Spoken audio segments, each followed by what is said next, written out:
the chateau into which my valet had ventured to make forcible entrance, rather than permit me, in my desperately wounded condition, to pass a night in the open air, was one of those piles of commingled gloom and grandeur which have so long frowned among the Apennines, not less in fact than in the fancy of Mrs. Radcliffe. To all appearance, it had been temporarily and very lately abandoned. We established ourselves in one of the smallest and least sumptuously furnished apartments. It lay in a remote turret of the building. Its decorations were rich, yet tattered and antique. Its walls were hung with tapestry and bedecked with manifold and multiform armorial trophies, together with an unusually great number of very spirited modern paintings in frames of rich golden arabesque. In these paintings, which depended from the walls not only in their main surfaces, but in very many nooks which the bizarre architecture of the chateau rendered necessary, in these paintings my incipient delirium, perhaps, had caused me to take deep interest, so that I bade Pedro to close the heavy shutters of the room, since it was already night, to light the tongues of a tall candelabrum which stood by the head of my bed, and to throw open far and wide the fringed curtains of black velvet which enveloped the bed itself. I wished all this done that I might resign myself, if not to sleep, at least alternately to the contemplation of these pictures, and the perusal of a small volume which had been found upon the pillow, and which purported to criticize and describe them. Long I read, and devotedly, I gazed. Rapidly and gloriously the hours flew by, and the deep midnight came. The position of the candelabrum displeased me, and, outreaching my hand with difficulty, rather than disturb my slumbering valet, I placed it so as to throw its rays more fully upon the book. But the action produced an effect altogether unanticipated. The rays of the numerous candles, for there were many, now fell within a niche of the room which had hitherto been thrown into deep shade by one of the bedposts. I thus saw, in vivid light, a picture all unnoticed before. It was the portrait of a young girl, just ripening into womanhood. I glanced at the painting hurriedly, and then closed my eyes. Why I did this was not at first apparent, even to my own perception. But while my lids remained thus shut, I ran over in my mind my reason for so shutting them. It was an impulsive movement to gain time for thought, to make sure that my vision had not deceived me, to calm and subdue my fancy for a more sober and more certain gaze. In a very few moments I again looked fixedly at the painting. That I now saw aright, I could not and would not doubt, for the first flashing of the candles upon that canvas had seemed to dissipate the dreamy stupor which was stealing over my senses, and to startle me at once into waking life. The portrait, I have already said, was that of a young girl. It was a mere head and shoulders, done in what is technically termed a vignette manner, much in the style of the favourite heads of Sully. The arms, the bosom, and even the ends of the radiant hair melted imperceptibly into the vague yet deep shadow which formed the background of the whole. The frame was oval, richly gilded and filigreed in moresque. As a thing of art, nothing could be more admirable than the painting itself. But it could have been neither the execution of the work nor the immortal beauty of the countenance which had so suddenly and so vehemently moved me.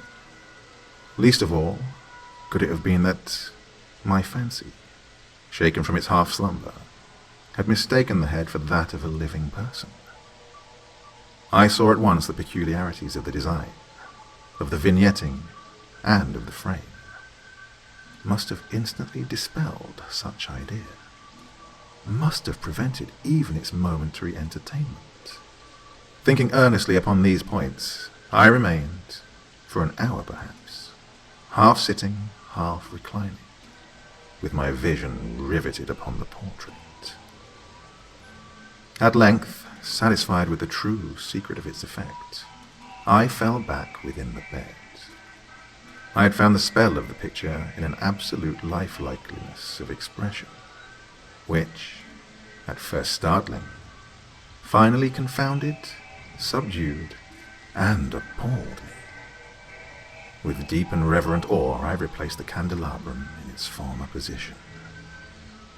The cause of my deep agitation being thus shut from view, I sought eagerly the volume which discussed the paintings and their histories. Turning to the number which designated the oval portrait, I there read the vague and quaint words which follow. She was a maiden of rarest beauty, and not more lovely than full of glee. And evil was the hour when she saw and loved and wedded the painter. He, passionate, studious, austere, and having already a bride in his art.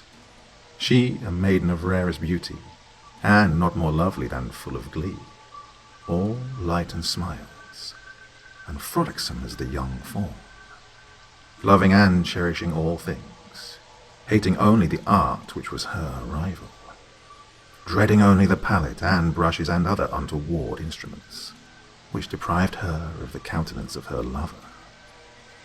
It was thus a terrible thing for this lady to hear the painter speak of his desire to portray even his young bride.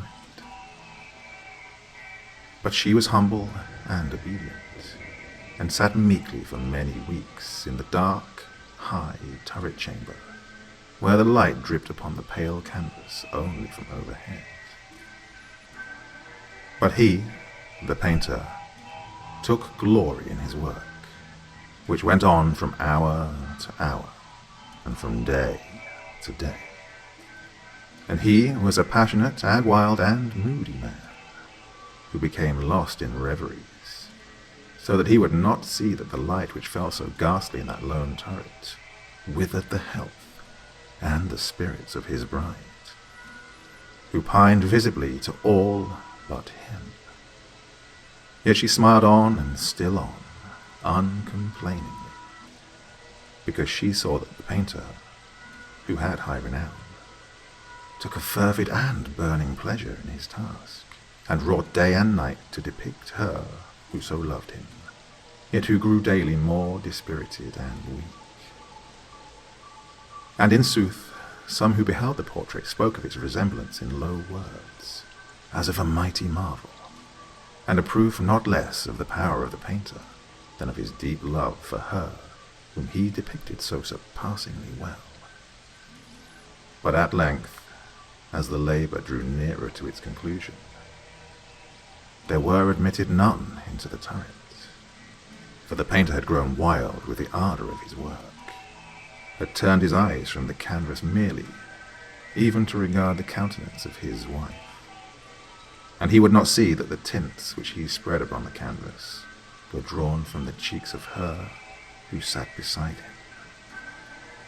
And when many weeks bad passed, and but little remained to do, save one brush upon the mouth and one tint upon the eye, the spirit of the lady again flickered up as the flame within the socket of the lamp, and then the brush was given, and then the tint was placed, and, for one moment, the painter stood entranced before the work which he had wrought.